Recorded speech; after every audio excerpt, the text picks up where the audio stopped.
1. Punt gun. Historical context. The punt gun was a staple of commercial waterfowl hunting in the late 19th and early 20th centuries. At the time, wildfowl like ducks and geese were hunted in massive quantities to supply meat, feathers, and down to markets in Europe and North America. Design and mechanism. Measuring up to 10 feet in length, the punt gun was too large to be operated by hand and had to be mounted on a punt, a small, flat-bottomed boat. The gun's barrel was typically over 2 inches in diameter, allowing it to fire over a pound of lead shot with each discharge. This made it capable of taking down entire flocks of birds with one shot. Operation. Hunters would stealthily maneuver their boats close to resting flocks and then fire, often harvesting dozens of birds in a single blast. The recoil of the punt gun was so powerful that it would push the boat backward in the water. Impact and legacy. The extreme effectiveness of the punt gun led to overhunting, contributing to the decline of several waterfowl species. Its use was eventually banned in many areas to protect bird populations. Despite its brief period of use, the punt gun remains a symbol of the excesses of commercial hunting. Weird factor. The punt gun is a bizarre blend of a firearm and a cannon, and its sheer size and power make it one of the most extraordinary weapons ever designed for hunting. 2. Duck's foot pistol. Historical context. The duck's foot pistol was popular during the 18th and 19th centuries, particularly among ship captains, jailers, and other individuals who might face multiple attackers at once.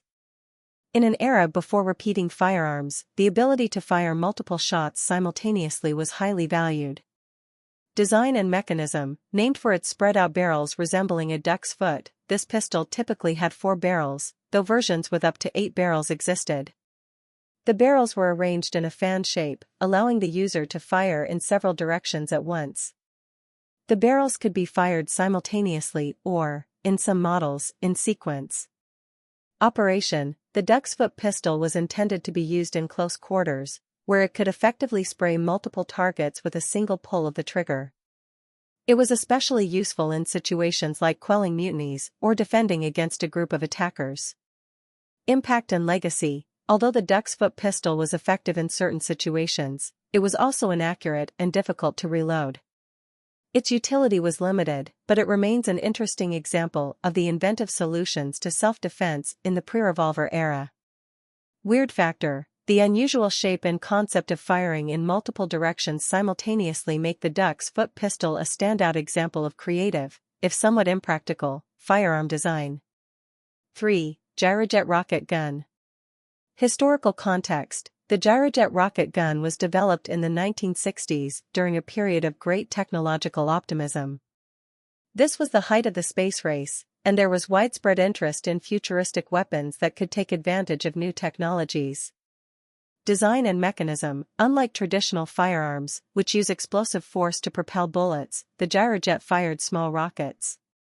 These rockets had angled nozzles that caused them to spin, stabilizing their flight in a manner similar to a rifled bullet. The rockets started slow and gained speed as they traveled, meaning that the gun had minimal recoil. Operation. The gyrojet was intended to be lightweight and portable, with models designed as pistols and carbines.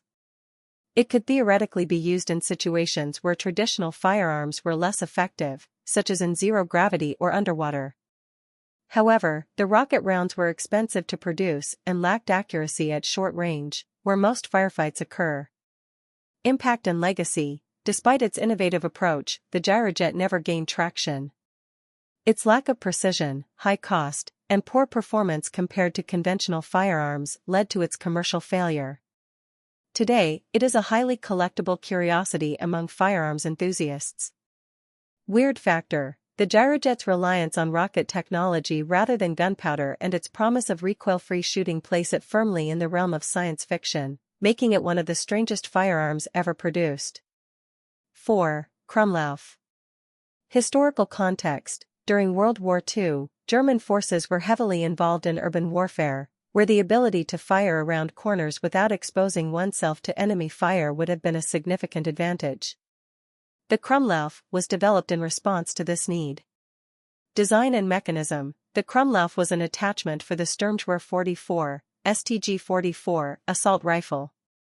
It consisted of a curved barrel extension, available in 30 degrees, 45 degrees, and 90 degrees bends. The attachment also included a periscope sight to allow the soldier to aim without exposing their head. Operation: the concept was straightforward. Soldiers could fire around corners or over obstacles without putting themselves in the line of fire. However, the curvature of the barrel caused significant strain on the bullets, often leading to them shattering or losing velocity. Additionally, the device was bulky and difficult to use effectively. Impact and legacy: the Krumlauf was produced in limited numbers and saw very little combat use. Its mechanical issues and the limited situations in which it could be effectively deployed meant that it never became a standard issue. However, it remains a fascinating example of the lengths to which military engineers will go to solve battlefield problems. Weird factor: the Krumlauf's design, which allowed bullets to bend around corners, is an odd and inventive solution to a very specific problem. It's a weapon straight out of a comic book or spy movie, but one that actually existed. 5. Lumat revolver. Historical context: the Lumat revolver was designed by Jean-Alexandre Lumat, a French-American gunsmith, in 1856. It was used primarily by Confederate officers during the American Civil War. Revolvers were popular sidearms, but the Lumat stood out for its unique dual-barrel design. Design and mechanism: the Lumat revolver featured a 9-shot, .42 caliber cylinder, with a second barrel underneath the main barrel that could fire a 20-gauge shotgun shell. This gave the user the ability to switch between firing bullets and a powerful shotgun blast. The revolver's hammer had a pivoting striker that could be adjusted to strike either the percussion cap of the cylinder or the shotgun barrel. Operation: the revolver was ideal for close combat situations where the shotgun barrel could be used to deliver a devastating blast at short range, while the cylinder provided ample capacity for longer engagements. However, the Lumat was heavier and more cumbersome than other revolvers of the time, and its complex mechanism could be prone to malfunctions. Impact and legacy: the Lumat revolver was highly prized by the Confederacy, with notable users including General J.E.B. Stuart.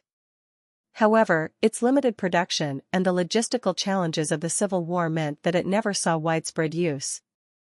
Despite this, it remains one of the most iconic firearms of the era.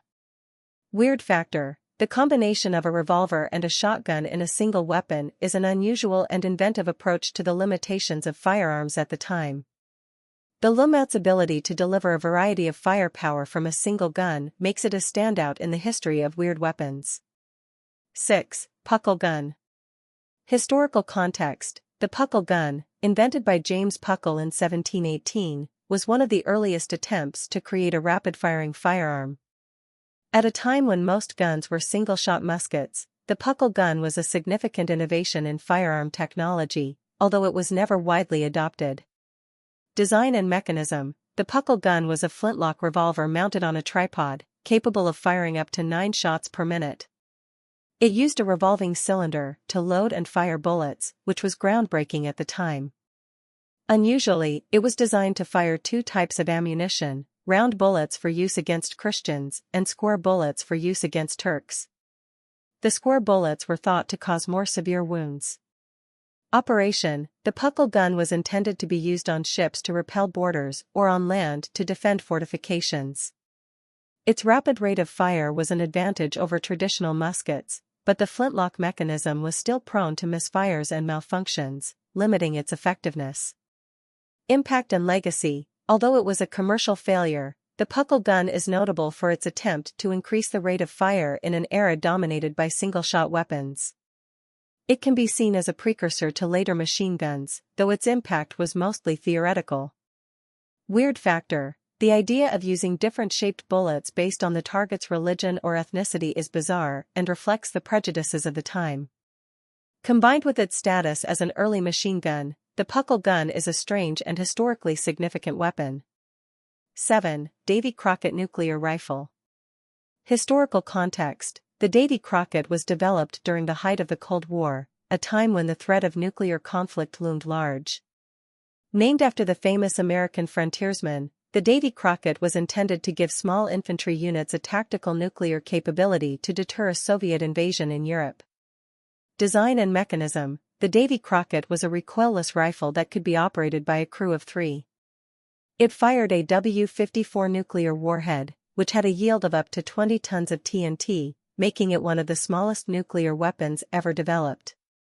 The weapon had two versions, the M28, with a range of 1.25 miles, and the M29, with a range of 2.5 miles. Despite its portability, it was a cumbersome and dangerous weapon to deploy. Operation. The idea was that small teams could use the Davy Crockett to target advancing Soviet tanks or infantry, creating a nuclear barrier that would be difficult for enemy forces to breach.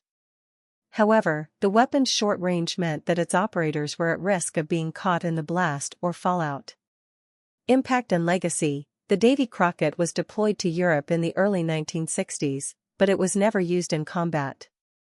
The development of more advanced and less risky nuclear weapons led to its eventual retirement. The Davy Crockett remains a symbol of the extreme measures considered during the Cold War. Weird factor. The notion of a portable, man-operated nuclear weapon is both terrifying and absurd. The Davy Crockett's blend of tactical practicality and existential danger makes it one of the strangest weapons ever conceived. 8. Knock Volley Gun. Historical context. The knock volley gun was introduced during the late 18th century, a time when naval warfare was dominated by close-quarters combat. It was designed by James Wilson and produced by British gunsmith Henry Knock for use by the Royal Navy. Design and mechanism. The knock volley gun featured 7 barrels, arranged in a cluster, that could be fired simultaneously. The idea was to create a weapon that could deliver a devastating broadside from the rigging of a ship, mowing down enemy sailors during boarding actions. Each barrel was ignited by a single flintlock mechanism, making it a cumbersome and risky weapon to use. Operation. In theory, the knock volley gun was ideal for naval combat, where its wide spread of bullets could hit multiple targets at once. However, the recoil from firing all 7 barrels simultaneously was so powerful that it often injured the shooter. The weapon also produced a large amount of smoke, which could obscure vision and make it difficult to see the enemy. Impact and legacy. The knock volley gun was ultimately deemed too dangerous and impractical for widespread use. It was issued in limited numbers, and many sailors refused to use it due to its risk of injury. Despite its failure, the knock volley gun remains a fascinating example of naval weaponry from the age of sail. Weird factor. The idea of a 7-barreled gun firing all at once is as excessive as it is intriguing. The knock volley gun's combination of firepower and dangerous recoil makes it a unique and bizarre weapon in military history. 9. Treby chain gun. Historical context. The Treby chain gun was developed in 1854 by British gunsmith Henry Treby. It was created during a time of rapid innovation in firearms, as gunmakers experimented with new ways to increase the rate of fire and ammunition capacity. Design and mechanism. The Treby chain gun was a repeating firearm that used a chain of 14 barrels linked together. As the trigger was pulled, the chain would rotate, moving the next barrel into position to be fired. This design was an attempt to create a weapon with the firepower of a volley gun but the reloading efficiency of a revolver. Operation. The Treby chain gun could fire up to 14 shots without reloading, a significant advantage over other firearms of the time. However, the chain mechanism was prone to jamming, and the gun was heavy and difficult to operate. These issues, combined with the availability of more reliable repeating firearms, meant that the Treby chain gun never saw widespread use. Impact and legacy. Only a few prototypes of the Treby chain gun were ever produced, and it remains a rare and obscure firearm. Its innovative approach to increasing the rate of fire was ahead of its time, but its practical shortcomings prevented it from being adopted by any military. Weird factor. The use of a chain to link multiple barrels in a rotating mechanism is a unique and unusual design choice.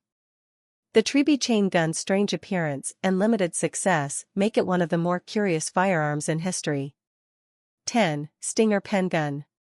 Historical context. The Stinger pen gun was developed during the Cold War, a time when espionage and covert operations were at their peak. It was designed as a last resort weapon for spies, undercover agents, and other individuals who needed a highly concealable means of self-defense. Design and mechanism. Disguised as a simple pen, the Stinger pen gun was a single-shot, .22 caliber firearm. The pen could be carried in a pocket or clipped to a shirt, making it nearly impossible to detect. To fire the gun, the user would twist or pull the pen apart to reveal the trigger mechanism. Operation. The Stinger pen gun was designed for close-range self-defense, where it could be quickly deployed in an emergency. However, its small caliber and single-shot capacity meant that it was not particularly powerful or effective beyond very short distances. Impact and legacy. The Stinger pen gun was never mass-produced, and it remains a rare and sought-after collectible. It is a testament to the lengths to which designers would go to create concealed weapons during the Cold War, when the line between safety and danger was often razor-thin. Weird factor. The concept of a gun disguised as an everyday object is inherently strange and intriguing. The Stinger pen gun's blend of stealth and practicality makes it one of the most unusual firearms ever designed.